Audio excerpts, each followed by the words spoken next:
In the 1930s, Baghdad, Iraq, was home to one of the most vibrant Jewish communities in the Middle East. Jews had lived there for over 2.5 millennia, long before Islam, before Arab rule, before Iraq itself. By 1951, that community was almost entirely gone. It wasn't war that erased them. It was politics, fear, nationalism, and a shattering transformation of the Arab world that has left deep scars and deep silences. Today, the story of the Jews of Iraq is a footnote, often forgotten even in conversations about the region's Jewish past.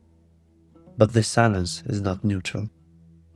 It has shaped how we understand the Israeli-Palestinian conflict, the refugee question, and the notion of justice itself in the Middle East.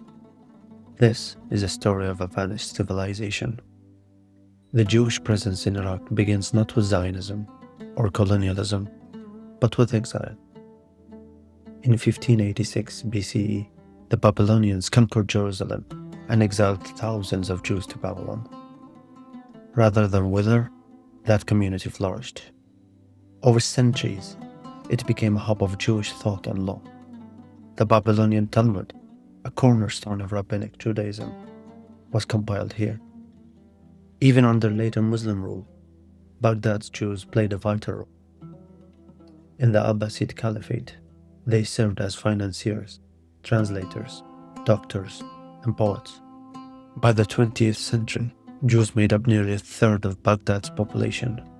They held high-level roles in government, such as Sir Sasson Eskal, the first Iraqi Minister of Finance, and Manahim Saleh Daniel served in the Senate, representing the Jewish community's leadership. Jewish merchants ran trade routes from Basra to Bombay. This was not a ghettoized minority, it was a rooted civilization. But modern nationalism would not be kind to rooted complexity. In the early 20th century, Iraq emerged from Ottoman rule into British oversight and then independence. National identity began to harden around Arab and Muslim identity.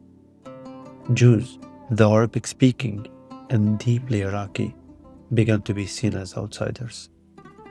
Tensions rose further with the rise of Zionism.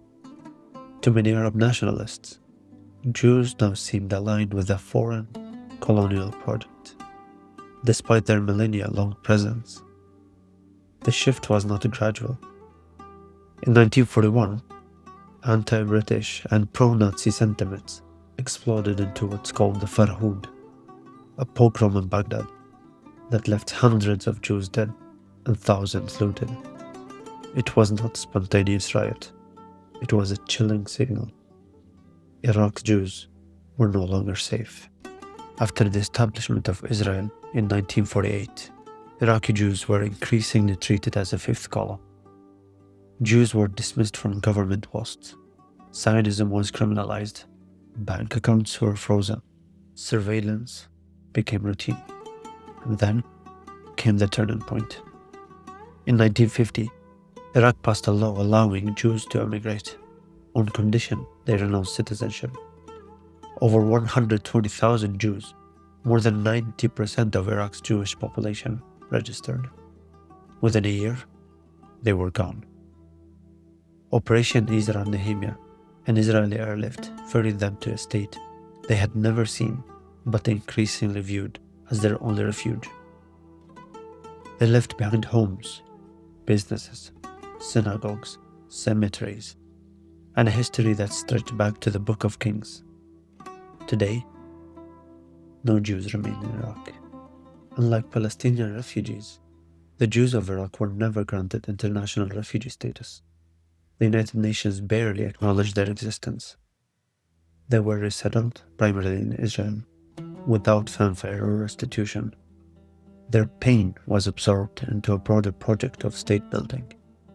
Yet the erasure of their story had costs, not just to them, but to the truth.